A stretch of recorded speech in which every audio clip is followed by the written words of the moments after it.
it's hard to know. It always cuts off. It seems like it cuts off for like 5 seconds. So it's too hard to be like, hello, Pastafarians. So the first line is like 7-8. That's the first line of my streams. I like to begin with 7-8, 35, 36. Here we are in Fort Collins. I'm not quite dressed up yet. Because reasons we'll get into. I'm going to meet with the local Pastafarians here in Fort Collins. This is the fundraiser that we've been working on for the past little bit. And we made it, and here we are. The funds have been raised, and now the funds have been spent because I filled my gas with, or my vehicle with gasoline, and now there's no more of the funds. So yeah, that's a thing. We got that interview yesterday, so that's nice. I'll be editing that, and then we'll be filming this debate tonight. I'll be editing that.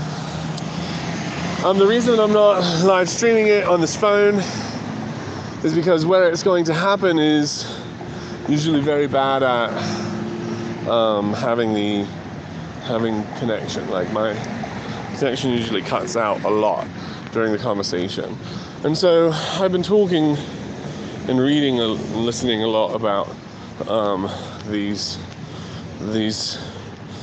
way of thinking, the priest-up way of thinking, and so hopefully this will go. Hopefully this will be more informed. I'll know the paths to move the conversation down. It's a weird conversation with pre-subs. So we'll try this.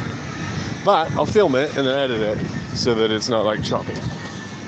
So this is what I'll do during the choppy part, is just talk to you about like, here I am.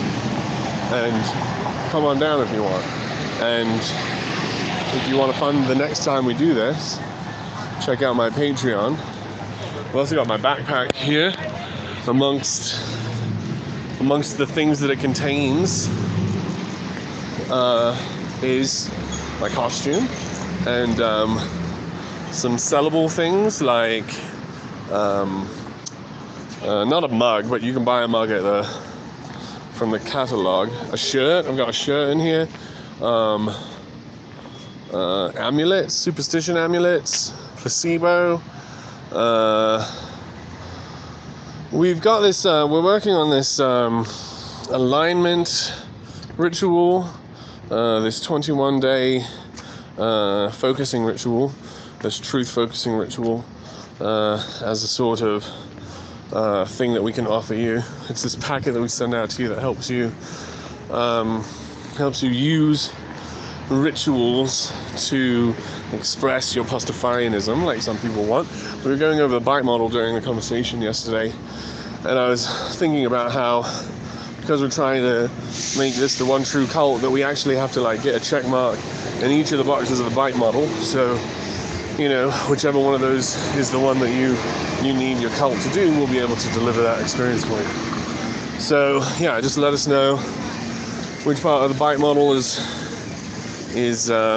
not most effective, but like sort of like missing. Like now that you're out of a cult, you're not getting the thought control that you expect out of life. So we can help you with that. I'm going to go and see if they are here, in which case I would just talk to them and stop this. But I think they won't be there because I'm early.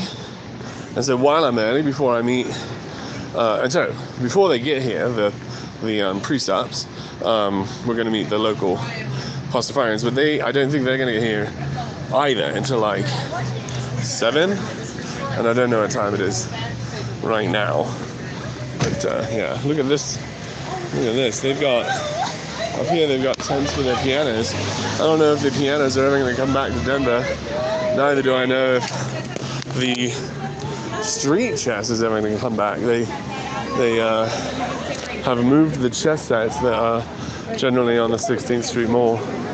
So hopefully Denver won't lose its history of street chess. Check that out. It's like a weird, freaky animal. Weird, freaky, scary animal. Let me just make sure that my time is my own so that we can talk shit. Oh, there's lots going on down here. Dude, come on down. This place is packed. Is it like a thing? Maybe. Oh man, I've got some apologies to make. The other day I re-listened to, I was very high when I did it, so I might be taking this too seriously, but I was listening to the conversation I had with that one church, and I don't remember the name of the church, but AJ's church and James's church. And after that, I just sort of like talked to the camera for a bit, and while I did it, I was reading the chat, and I read Andreas Castanos' name. And I said something that sounds like I never get names right the first time I hear them. And it sounds like I'm implying that I've never heard of Andreas Castanos before. What I meant to say was that there are some names where every time this person visits my channel, I always say their name wrong the first time, and there's even after all these years, there's nothing I can do to not misread Andreas Castanos' name when it pops up. And I really find that to be sad about the state of my brain because Andreas Castanos has been coming for years and years. And still, every time I read it, my brain says Andreas Castanos, and it's just double wrong, and man, it makes me feel stupid. And Andreas is not the only person who causes that in me. Travis Statham, I always say Travis Stratham, or the other way around. Angelica Diallo, I think when I read it, it's Diallo for a minute, and then I have to, and so still, I can, you guys can pop in. Definitely Mini Leaf Deval. Like, I don't, every time I try that, I feel like an idiot. You'll notice that I just call him Mr. Lovable, and then, problem solved. It still is like, no, I cannot read these words in my brain. So seriously, it might not be a problem because I might be all in my head because I'm, it was really high when I first became aware of it. But I feel really bad if I caused Andreas to think that I did not recognize them. Which it seems to me like I did. So, sorry. My apologies, Andreas. Or Andreas, so I really don't know how to say it. My apologies. Andreas Castanos. What other things do I have to talk about? I've got a notes list here. I don't see. Here we have Dale. Hello there. Hey. I'm here, don't worry, no rushes. There's lots going on down here. I don't mean to put tons of people's kids on the live stream, but this place is bumping. I'm just going to walk down this way. I'll be over in 20 minutes, no worries. That gives me 20 minutes of preaching too on this Friday. A little bit of sermonizing, but not to these people because nobody out here, there are no street preachers to emulate at this point, so I get to just talk to you and walk around. I do have on my street epistemology shirt. Hopefully we'll take a sort of, because I have been reading a lot about these precepts, and I don't want to call my shots and then build an expectation. But man, I've been trying to get my head around these arguments. So hopefully I'm prepared for some of the things that I say. I think hopefully we can start where we left off, which is something like,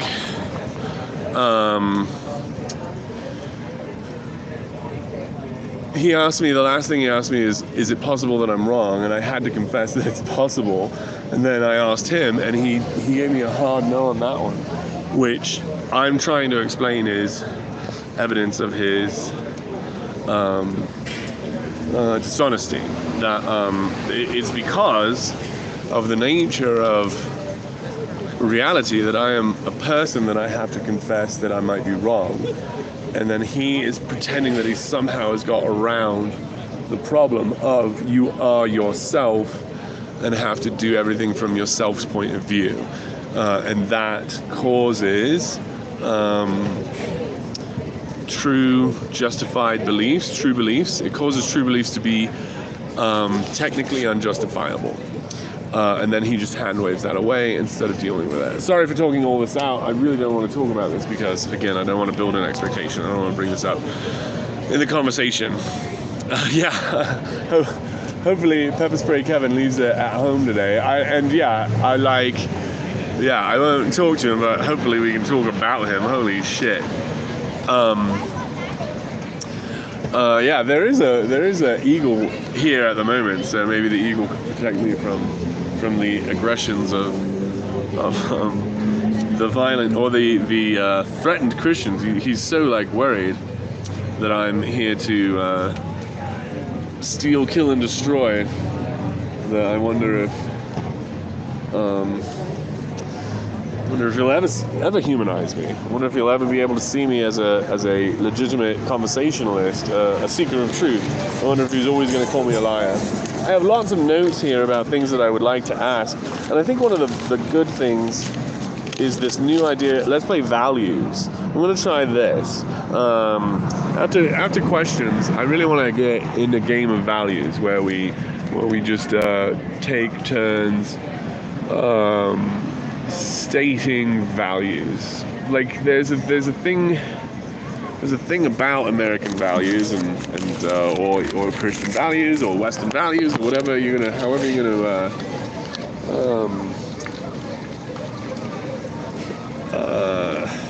what's that word? Qualify. However you're gonna qualify it. However you're gonna define in-group and out-group, right? What are those values? Do we even agree on them? Which ones are the ones we're fighting for? Is it true that a pre-sup and I'm going to have to present myself as agnostic in these conversations, and I understand if there's a lot of people who are going to say that I am betraying my atheist position, but it's the way that they're defining these terms, is the way that the precepts talk about these terms. And so the way they talk about them, I think I am an agnostic Pastafarian. And I'm an agnostic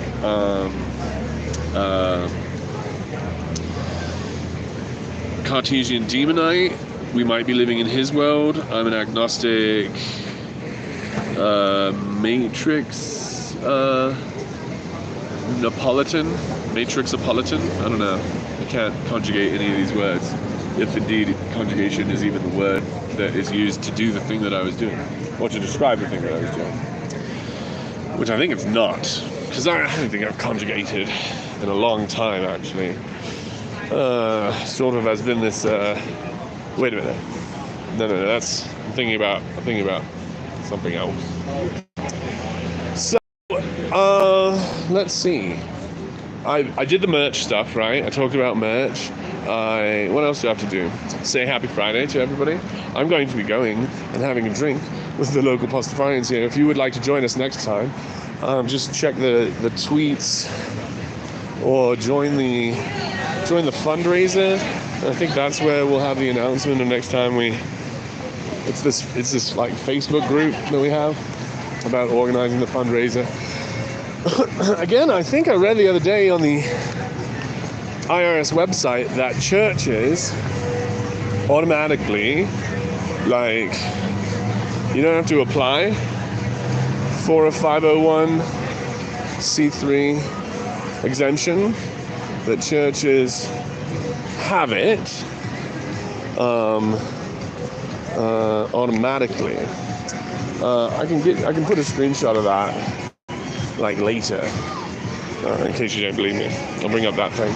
But I believe that any of your donations it is true that I believe that any of the donations that you give to us through Patreon or whatever are going to a tax-exempt charity. I think a church automatically is included in these things, and I think we do enough of those church things to qualify, because this is a mission right now. I've come from Denver to come up here to have a good faith conversation with these people of a false belief. This is the church doing acts in the community, and we fundraised for that, and the gas went up, and so we're running it tight instead of all the money went to the gas is what I'm saying. All the money that I raised by selling shirts and placebo and this truth alignment ritual. Oh, that's another part. B, I said A. B is we offer this truth alignment ritual, which is sort of, an offering by churches, is the rituals to express the values that we have in common. And so, do check that out. It's very Tiltian, if that's a thing, based on the cycle of commitment that the USPS engendered in an American soul. So I got a lot of questions that I want to clarify about these Vantillians, because I think that the way that you disprove the Vantillian epistemology, or the Vantillian apologetic, that's the word. The way that you destroy the apologetic is with an internal critique. I think they give you the tool of internal critique, and so hopefully we'll be using that. Again, every time I go into these things and say this is what I want to do with like John Shuck today, it sort of turns the conversation from what it could be into sort of like the thing that I was trying to do, not to get too sort of like about it, but I do a couple jobs for the cult here, the One True Cult. I produce videos, I act in videos, and I edit the videos, and also direct, if that's a different thing from produce. And so it really is the conflict of those ideas where I find that I trip over my own feet. Like, it's very easy to cause something to be something it's not. Oh, I was talking the other day. I was doing a personalized sermon, which you can get a copy of down at the Patreon. And we were talking about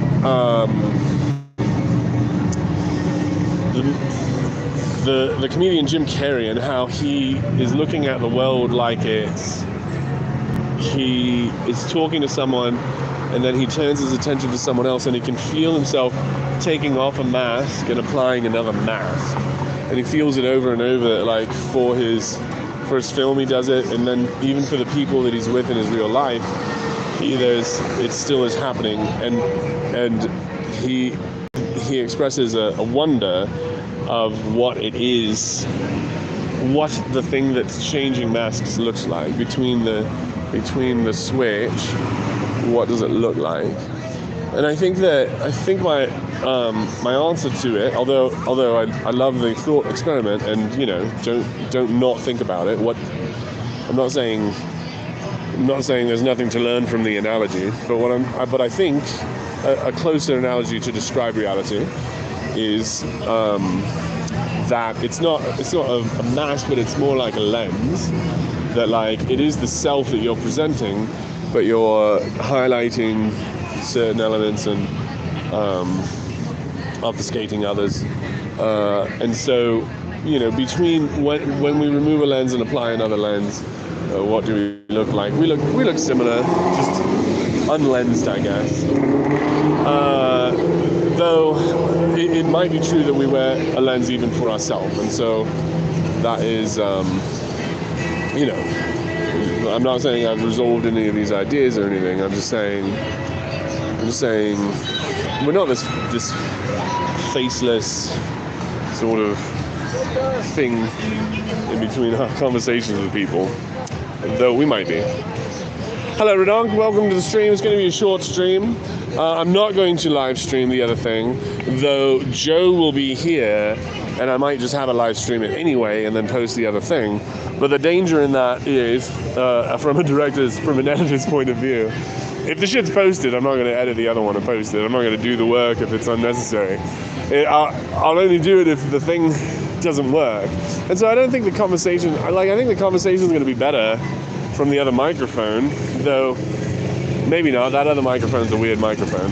Well, no, because if Joe's like recording from over here, and I've got it in there, you're not going to be able to hear anything anyway unless Joe brings this phone up. So that's not going to happen. So yeah, I think we're not streaming it live. Chances are. Well, who knows? And then I'll edit this and I'll post it, though I do have another conversation to edit with Jedediah. Not his real name, that's a fake name we're using to protect his identity. I was interviewing a person I know named Jedediah about the way high control groups have affected their life. Is it possible to be an agnostic theist or an agnostic atheist? I think so. I think if you hold a position such that you think the evidence points to the fact that there is no God, but you must confess that there's a number of things that you can imagine that would cause that to be the case, and so you can't. I think the point is, in these religious ideas, we got to confess our not agnosticism, but our inability to know, which is what we can mean by agnostic. Though there was a group called the agnostics, and if you don't mean it like they mean it, then kind of you're misrepresenting your position. Like the point is, the whole conversation is such a fucking mess. The things can only mean what someone intends them to mean, and so that's the point, is all the times we use these words of strawmanning others. I think that Van Til was very good at that, turning the world into two kinds of people: true Christians and naturalist atheists. I think he caused this black and white thinking that's really sort of not fostering conversation. Hello everyone, says Andreas Castanos. Hello Andreas, thank you for coming back. I'm so happy to see you again. I talked about you before now, if you want to go listen to what I said about you. I was joking the other day about how every time your name comes up, I always read it wrong the first time, and I said something else. Like the things that I said sound like I'm saying, I've never heard your name. Yeah, I said all this, but like, again, thanks for coming back. My apologies for the careless joke. It did not land. It deserved a second draft, and I was like too distracted to really think that it might have been carelessly hurting feelings. Not that I think it hurt your feelings, but stoned to me definitely does. So yeah, it's good to see you. Remember 1800 years of war, genocide, pillage and genocide in the name of God. I mean, it hasn't stopped. The seeds of genocide are not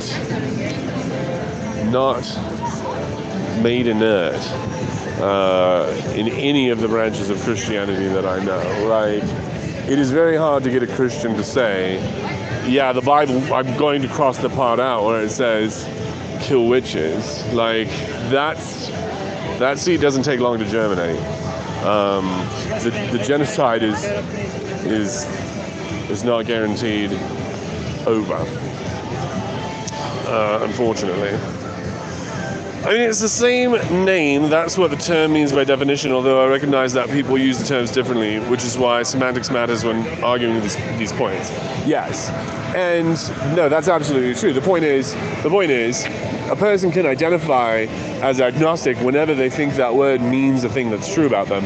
And whatever meaning that is, that's what they're meaning by it. And so, yeah, that's the problem with the language. It's a game that we're playing instead of a math that we're doing. And so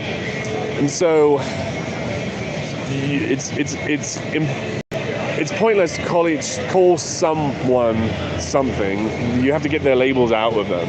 And so I think that there are some people who would self-label as agnostic, and I do. I don't think it can be disproved that I'm a brain in a vat. I think that's one of the points, is I'm agnostic about that. But given that that's a thing I believe, I think that the God of the Bible, I know the God of the Bible is not true, given the math, and I think that there is no God, given this sort of larger, more generalized math.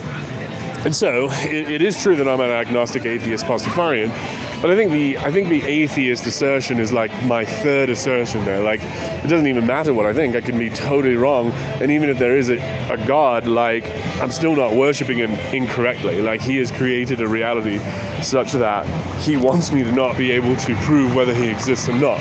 He wants me to live in a reality where it's unprovable, and that's what I'm doing. I think I am. But instead of worshipping the God that created me, I'll just worship truth, and I think that I think I'll get good marks if this is a test, which I don't think it is. I think this is a real one. I don't think this is... I was thinking a lot about the Mormons' accusation that Mitch is not my actual name, that the real name of my spirit is Reuben, and that Reuben wants his body back, that I've hijacked this body, and that I really should think of myself as this eternal creature called Reuben. That I don't think I am that creature. I think I'm Mitch, and that he's trying to steal, that Reuben's trying to steal the body from me, and he has no right to it.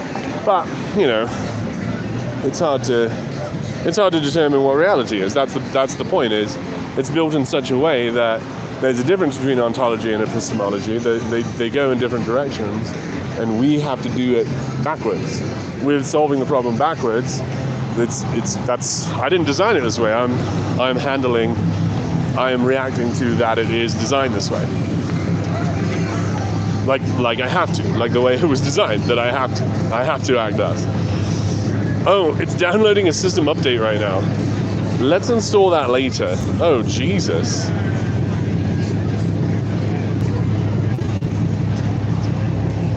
My phone just told me to install an update. I don't think I'm going to be doing that right now, as I'm talking to you.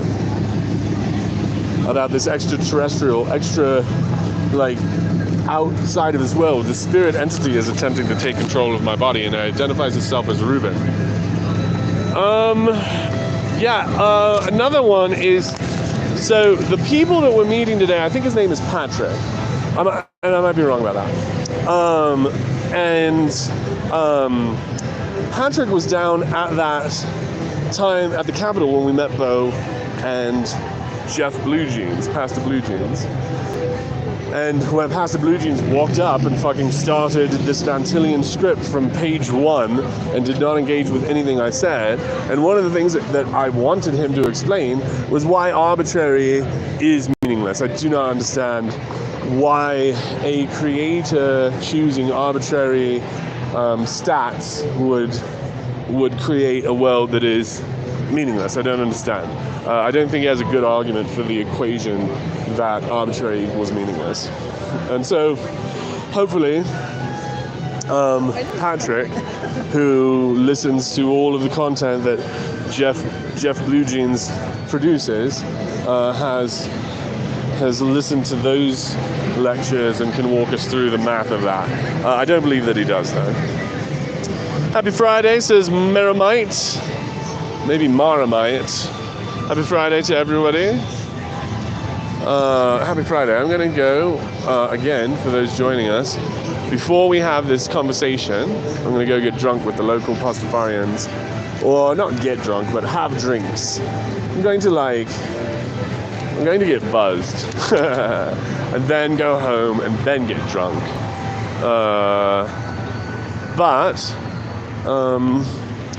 If you're in the Fort Collins area on a Friday, do come out and have drinks with us. Here's a bunch of notes, but all of these notes are for Patrick.